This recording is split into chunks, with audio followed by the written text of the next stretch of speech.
Mən heç bir partiyanın üzvü deyiləm və mən öz xalqımı, dövlətimi sevən bir adamam. Lakin 7 ildir ki, Azərbaycan Respublikasının dövlət hüquq mühafizə orqanları və dövlət məmurları mənə qarşı cinayət törədənləri mühafizə edirlər və Baş prokuror Fuad Ələsgərov bütün dövlət qurumlarının rəhbərləri ilə görüşsəm də bu cinayət öz həllini, hüquqi həllini tapmır. Beləliklə, məni ilə münasibəti olmayan adamlar və mənimlə heç bir əlaqəsi olmayan adamlar birdən-birə 19 sentyabr 2010-cu ildə mənim səhhətimlə maraqlanıblar. Buyurun. Akt var ki, bu adamlar 2007-ci ildə mənimlə münasibətləri yoxdur və əlaqələri yoxdur. Və hətta Murad Sultanzadə də yazır ki, 27-30 ildir ki, mənimlə münasibəti yoxdur. Lakin bu adamlar, polis, həkimlər və psixiatriya xəstəxanasının baş həkim əvəzi Rauf Ələsgərovla əlbir olaraq məni 19 sentyabr 2010-cu ildə küçədən oğluyub, Meştaradakı psixiatriya xəstəxanasına yerləşdiriblər. 2 gündən sonra psixiatriya xəstəxanasının həkimi məktubunda göstərir ki, məni psixiatriya xəstəxanasına oğlumun ərizəsi əsasında yerləşdiriblər. Buyurun, baxın, bunlar hamısı Səhiyyə Nazirliyindən gələn məktublardır. Hətta 2 Mart 2017-ci ildə Gülmirzə Poladov yenə də axırıncı məktubunda göstərir ki, oğlunuzun ərizəsi əsasında psixiatriya xəstəxanasına yerləşdirmişsiniz. Bunu Səhiyyə Nazirinin idarə rəisi Leyla Seyidbəyova da təsdiq edib, buyurun. Və biz 10 sentyabr 2014-cü ildə vəkilimlə birlikdə Səhiyyə Naziri Oqtay Şirəliyevin qabulunda olarkən o da təsdiq elədi ki, sizi oğlunuzun ərizəsi əsasında psixiatriya xəstəxanasına yerləşdirmişsiniz. Hətta şöbə müdiri, psixiatriya xəstəxanasının şöbə müdiri Gülzar Abdullayeva 2011-ci ildə 29 sentyabrda Yasamal rayon məhkəməsində də təsdiq edir ki, Həsən Sultanzadənin ərizəsi əsasında psixiatriya xəstəxanasına yerləşdirmişəm. Lakin sonradan birdən-birə akt tərtib olunub. Saxta akt. Akt da saxtadır, ona görə burada ekspertiza mərkəzinin xətşünaslıq ekspertləri təsdiq edirlər. Burada 16 yazılmışdı, eliblər 19, burada 19, 16 burada düzəliş yadlarından çıxıb düzəliş eləmiblər və ərizə də saxtadır. Həm burada ştamp yoxdur, həm də Həsən Sultanzadə həm öz yerinə, həm də əmsi oğlunun yerinə imza edir. Həm də martın 2016-cı ildə Cənab Zakir Qaralov məni qəbul etdiyi zaman ona bu aktı göstərdikdə o üzünü Baş prokurorun İstintaqa Nəzarət İdarəsi rəisi Nazim Abbasova tutaraq dedi ki, 16 rəqəmi görməmsən, yəni akt saxtadır. Həm də aktda olan imzalar da saxtadır. Çünki Sabay rayon polis idarəsinin müstəntiqi Ragib Şərifov 6 fevral 2012-ci ildə bu xanımın evində olub, Ağayeva Məlahətin evində olub və onun şəxsi imza xətt nümunələrini getirib. Və buyurun. Və burada yazır ki, eksperimental nümunələrini getirdi müstəntiq Ragib Şərifov. İmza da edir. Amma bu akta kim tərtib edib? Buyurun. Onun imzası tam bambaşqadır. Bunu ekspertlər görüblər, amma o ilə belə təsdiq edirlər ki, bu günkü Ağayeva Məlahətin imzasıdır. Həm də Ağayeva Məlahət öz şəxsi imzası ilə 2 dəfə mənə qarşı Sabay rayon məhkəməsində iddia qaldırır. Həm 147-ci maddə ilə mənə cinayət işi açılır, həm də mənim evimə köçürür. Mən dəlinin evimə köçüb mənə bir yerdə yaşamaq istəyir. Bu da onun iddia ərizəsində imzaları. Həsən Sultanzadənin və digərlərinin dəlixana əməliyyatı baş tutmadıqdan sonra Həsən Sultanzadə və onlar 147-ci maddə ilə qəyyumluq 36 dəfə məni məhkəmələrdə süründürürlər. 36 dəfə. Hətta 19 sentyabr məni aparan günü mənim şahidlərimə və qohumlarıma buyurun, notarial qaydada sənəddir. Deyib ki, həkimlərə külli miqdarda xərcim çıxıb. 3 ay anam dəlixanada qalacaq, mən qəyyumluğumu öz üzərimə getirəcəm, 4 otaq olacaq mənim və 1 otaq olacaq onun. Buyurun, məhkəmədə iddia qaldırıb qəyyumluq haqqında qərar da var idi. Həsən Sultanzadənin bu 4 il keçəndən sonra, bu cinayətdən 4 il keçəndən sonra heç bir əsas və səbəb olmadan İlk gündən bu cinayətdə maddi marağı olan Sabay rayon prokuroru Şirxan Adgözalov nə mənim, nə də vəkilimin xəbəri olmadan tədqiqat verir Sabay rayon məhkəməsinə və hakim Azər Tağıyev tərəfindən qərar qəbul etdirir, qərar alır və nə mənim, nə vəkilimin xəbəri olmadan, buyurun, 13 fevral qərar var. Sabay rayon polis idarəsinin 9-cu polis bölməsinin tədqiqatçısı Fazil Mahmudov 20 fevral 2014-cü ildə səhər 10-da mənə zəng edib, özünü baş prokurorun işçisi kimi qələmə verərək, Faiq Əskərov kimi qələmə verərək, məni baş prokurorluğa çağırır 12-ni yarısında. Blokun qapısından küçəyə çıxaraq Fazil Mahmudov, Seyidi və YPX işçisi Azad Rızayev məni cip maşınına basıb aparırlar yenidən Meştağadakı psixiatriya xəstəxanasına. Və mən orada həkimə deyəndə ki, bəs məni küçədən uğrayıb getiriblər və nə mənim, nə də vəkilimin xəbəri bu qərardan yoxdur. Ta ki vəkilim gəlməsə mən sizə bir kəlmə söz də deməyəcəm, məni o günü də buraxırlar.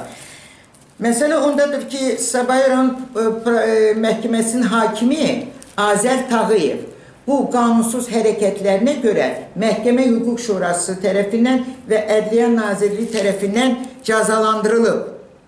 Və Sabay rayon 9-cu polis bölməsinin tədqiqatçısı Fazil Mahmudov da Ramil Usubovun göstərişi ilə daxili işlər sıralarından xaric edilib. Amma hal-hazırda bu adam 37-ci polis bölməsində işləyir.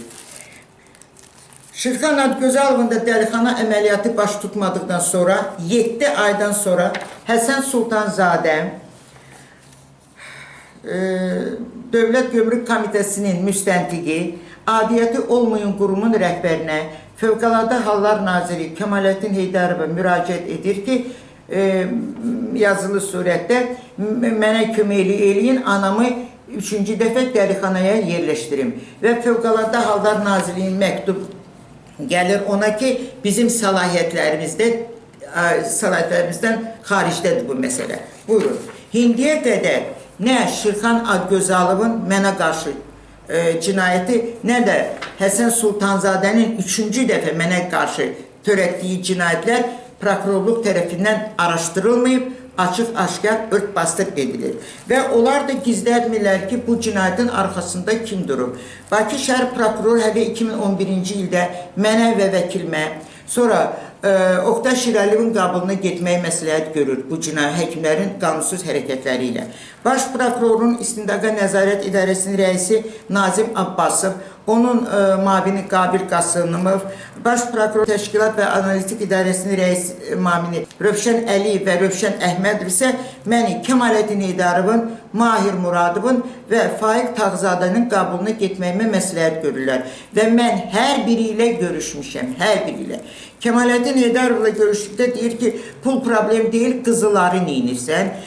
Mahir Muradov deyir ki, oğlumu çağırdım, dedim ki, get anımın pullarını, qızıllarını qaytar. Faiq Tağzadə deyir ki, sənin oğlun şərəfsiz, ləyəqəsiz, vicdansızdır. Oqtay Şirəliyev isə də deyir ki, mənə nə üçün müraciət edirsiniz? Gedin prokurorluğa müraciət edin. Bu, sırf prokurorluq işidir. Amma biz də deyirik ki, prokurorluq deyir ki, həkimlərin cinayəti ilə bağlı siz ört-bastır etməyə göstəriş vermişsiniz. Məsələ ondadır ki, mənim evimdən 19 sentyabr məni psixiatriya xəstəxanasına yerləşdirəndən sonra mənzilimdən oğurluq baş verib. Və bir ildən sonra, bir il ərzində mənim evimə nə baxış keçirilib, nə izlər götürülüb, mənim özdə anamın gözü qarşısında Həsən Sultanzadə ilə Ağayeva Məlahət. Və bir ildən sonra cinayət işi qaldırıblar. Azərbaycan Respublikasının Cinayət Məcəlləsi ilə 177.3.2 oğurluqla bağlı. 3 ildən sonra Azərbaycan Respublikasının Cinayət Məcəlləsi ilə 20 sentyabr 2013-cü ildə 146 ilə qaldırıblar. Və bugünə kimi 7 il ərzində məni süründürməyə məruz qoyublar. Və bugünə kimi nə cinayətkarları araşdırırlar, nə evimdə olan cinayətkarı tapırlar, nə də məni küçədən oğruyub dəlixanaya yerləşdirəni. Ümumiyyətlə, heç bir istintaq hərəkətləri aparılmayıb bu 7 il ərzində. Ancaq mənim şikayətlərimin əsasında 8 dəfə prokurorun qərarı ilə olunub. 8 dəfə. 6 dəfə Zakir Qaralov cənabları məni qəbul edib, 8 dəfə də Rüstəm Usubov. Hətta Zakir Qaralov martın 2-sində məni qəbul etdiyi zaman Nazim Abbasov üzünü tutaraq qayıdıb dedi ki, bu Həsən Sultanzadənin bu məktubu ilə əsasən Dövlət Gömrük Komitəsinə məktub göndərin ki, onun işdə qalıb qalmaması məsələsini qoysunlar. Nə deyim sizə? Ondan sonra Cənab Prezident Zakir Qaralovun məktubundan sonra Dövlət Gömrük Komitəsinin sədri Aydın Əliyev və Həsən Sultanzadənin vəzifəsini böyüdüb onu İstintaq İdarəsinin rəis müavini qoyur. Buyurun. Aprel 2016-cı ildə məni Baş Prokurorun İstintaqa Nəzarət İdarəsi rəisi Nazim Abbasov qəbul etdiyi zaman ondan xahiş elədim ki, mənə bir dəfə də imkan verin ki, sizə sənədlər, sübutlar təqdim edin. Ona sənədlər, sübutlar təqdim etdiyi zaman Nazim Abbasov mənim suallarıma, sənədlərimə cavab verə bilmədikdə birdən-birə hiddətlənib, əlini masanın üstünə vurub, qabula gələn vətəndaşların gözü qarşısında üzr istəyirəm, 1000 dəfə sizdən, hamınızdan üzr istəyirəm. Məni köpək oğlun qızı, oğraş oğlun qızı küçə söyüşləri ilə təhqir elədi. Neçə vaxtdır mən gedib orada baş prokurorda tələb edirəm, nəhayət bu günləri Namiq Məmmədov, baş prokurorun böyük köməkçisi məktub verir mənə, biabırçılıq haldır, görün nə yazır. Güya ki 3 iyun 2017-ci il tarixdə şikayətimə əsasən Nazim Abbasovun haqqında müraciətlərim əsasında heç bir ərzəmdə göstərdiyim xüsusatlar öz təsdiqini tapmıblar. Bu nə biabırçılıqdır? Belə çıxır ki, mən bir il ərzində Nazim Abbasov məni söyüb, eləyib, mən onu həm 9 nəfər akt var, 9 nəfər akt tərtib ediblər ki, bu məni söyüb. Ondan sonra mən onu iddia qaldırmışam Yasamal rayon məhkəməsində ona qarşı, sonra apellyasiya məhkəməsində və ali məhkəmədə. Bir baxın görün, Yasamal rayon məhkəməsinin hakimi Zəfər Quliyev 9 nəfər vətəndaşın izahatlarını saxtalaşdırıb Nazim Abbasova nə özü, nə də onun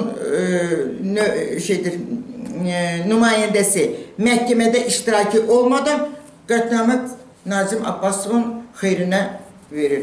Amma bir baxın, apellyasiya məhkəməsinin hakimi isə Abidin Hüseynov hər iki tərəfin məhkəmədə iştiraki olmadan, şahidlər dindirilmədən qətnamə qəbul edir, yenə də generalın xeyrinə Nazim Abbasovun. Vermişəm onu ali məhkəməyə, ali məhkəmədə bu qərarları qüvvədə saxlayır. Bir baxın görün, 12 iyun 2017-ci ildə Nazim Abbasov mənə məktub göndərir ki, yəni sizin xüsusatlar heç biri təsdiq olunmayıb. Belə çıxır ki, mən 2 dəfə dəlixanaya saldıranlar, mənim evimdə oğru edənlər ümumiyyətlə yoxdur. Və belə çıxır ki, mən özüm hələ dəlixanaya da özüm getmişəm. Bu cinayətlər tamamilə bambaşqa cinayətlər elə belə qaldırılıb, elə belə də xitam verilir. Bir baxın görün. Bu qədər ərzə hələ bu bir hissədir. Bu mənim ərzələrimə bildirişlərdir. Bu baş prokurorluqdan göndərən ərzələrdir, ərzələrimə cavabdır. Bugünə kimi mənim ərzələrimə cavab verən yoxdur. Həm də baxın görün, mənim evimdə bu boydana it var, avçarka. İstintaq materiallarından təqdim etdiyim sənədlər yoxa çıxır. Ragif Şərifov yazır ki, Sabah rayon polis idarəsinin müstəndiki deyir ki, Həsən Sultanzadənin evində axtarış haqqında qərar 4 ay yoxa çıxır. Sonra siz demə, güya ki, müstəntiq yaddan çıxardıb seyfdə unudub. Amma o mənimlə danışanda onun səsini yazmışam diska, deyir ki, mən unutmamışam. Seyfdə Şirxan Adgözəlov məndən alıb Baş Polis İdarəsinə göndərib axtarış haqqında qərarı. Buyurun, göz qabağındadır. Dövlət məmurları dövlətdə xalqa xidmət etmirlər. Onlar vətəndaşın hüquqlarını pozurlar. Onlar vətəndaşa zülm, əzab, əziyyət verirlər.